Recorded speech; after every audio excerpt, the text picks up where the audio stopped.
हमारे साथ प्रदेश महिला अध्यक्ष समाजवादी पार्टी की रिबू श्रीवास्तव जी, उनसे भी हम बात करेंगे। शंकराचार्य जी को लेकर के लगातार विवाद हो रहा है, आप तमाम लोग उनसे मिलने आ रहे हैं, क्या कुछ बात हुई है आपकी?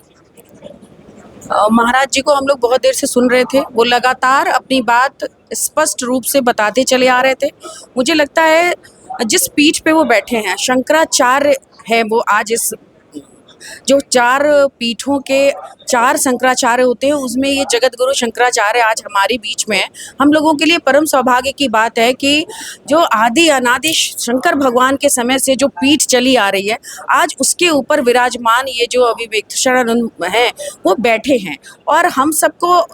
उनका आशीर्वाद मिल रहा है। ये हम लोगों के लिए परम सौभाग्य की बात है। जो कुछ वहाँ हुआ वो अपने आप में शर्मनाक था। जो प्रयागराज में हुआ, उन्हें दर्शन नहीं, मतलब उन्हें नहाने नहीं दिया गया और वो बिना नहाए वापस आए। तो जिस सनातन की बात करते हैं वो लोग, सनातन की रक्षा करने के लिए अगर किसी शंकराचार्य जैसे पद का प्रादुर्भाव हुआ था उस समय में, उस अनादि काल में, आज उस पद को जो सनातन धर्म की रक्षा के लिए बना था, आज उनकी रक्षा जब नहीं हो पा रही है और उनके लिए आप तमाम तरह के ऐसे आरोप लगा रहे हैं जिसको सुन के शर्म आती है, जिसको आम लोग अपनी बातचीत में इस्तेमाल भी नहीं कर सकते, बोल भी नहीं सकते, उस तरह के आरोप आप इस कम से कम पीठ का आपको ख्याल करना चाहिए। पीठ की अहमियत समझनी चाहिए और पीठ का प्रभाव समझते हुए कम से कम आपको इस तरह की भाषा जो सरकार और शासन के लोग लगा रहे हैं, और ये मुझे विश्वास है कि ये सब झूठा होगा, सारे आरोप गलत होंगे और शंकराचार्य जी फिर से सनातन धर्म में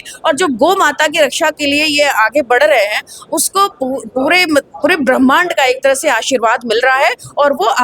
क्लीन चिट होकर के बाहर निकलेंगे। लेकिन जो वर्तमान की सरकार है, आज पूरा हिंदू समाज और पूरा सनातनी जो अपने आप को लोग कहते हैं वो आहत है और इस बात से बहुत परेशान है कि शंकराचार्य के ऊपर जब आरोप लग सकते हैं, उनके ऊपर जब FIR हो गया, दर्ज हो गया, ये कितनी शर्मनाक बात है कि किस चीज में FIR दर्ज हुआ है, कौन सा आरोप लगा है, ये आरोप कितना शर्मनाक है। तो मुझे ये लगता है कि अब ये सरकार जैसे विनाश काले विपरीत बुद्धि उस तरह के मतलब पथ पर चल चुकी है और इस सरकार को अब कोई नहीं बचा सकता है। जो मतलब जो नीचे जो हम सब लोग हैं, जो आम आदमी है, जो किसान है, महिलाएं हैं,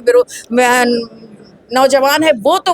ब्रह्मांड की सारी शक्तियां मिलकर के भी इनको हटाने में लग गई हैं, अब ऐसा लगता है। आखिरी सवाल, अखिलेश यादव जी का भी यही बयान है कि भाजपा हटाओ, सनातन बचाओ। आज जो परिवेश चल रहा है वो तो एकदम इस बात को पूरी तरह से क्लेरिफाई करता है कि अब भाजपा अगर रहेगी तो सनातन नहीं बचेगा। जो शंकर के मतलब शिवत्व के तरफ जाने के रास्ते को जो बताते हैं वो आचार्य, उन्हीं को शंकराचार्य कहते हैं। आप उस गद्दी को, उस पीठ को कलंकित करने के लिए जो पूरी सरकार आज लगी हुई है और पीछे भी नहीं हट रही है, अपनी बात पे अड़ी हुई है, बिना किसी प्रूफ के FIR तक कर रही है, तो ये आज इस कलयुग में अगर आज ये जो हो रहा है, ये अपने आप में भाजपा को और सनातन को भाजपा ही सनातन को खत्म करने पे लगी है, इसीलिए ऐसा हो पा रहा है। 27 के चुनाव में क्या असर पड़ेगा? कि चुनाव अपनी जगह है, चुनाव तो वैसे भी ये सरकार हारती, भाजपा चुनाव नहीं जीत रही थी क्योंकि सभी जाति धर्म वर्ग के लोग आज इससे परेशान हैं। बिल्कुल चुनाव से अलग होके मैं कहती हूँ, हम सबका दिल आहत है, हम सनातनी हैं,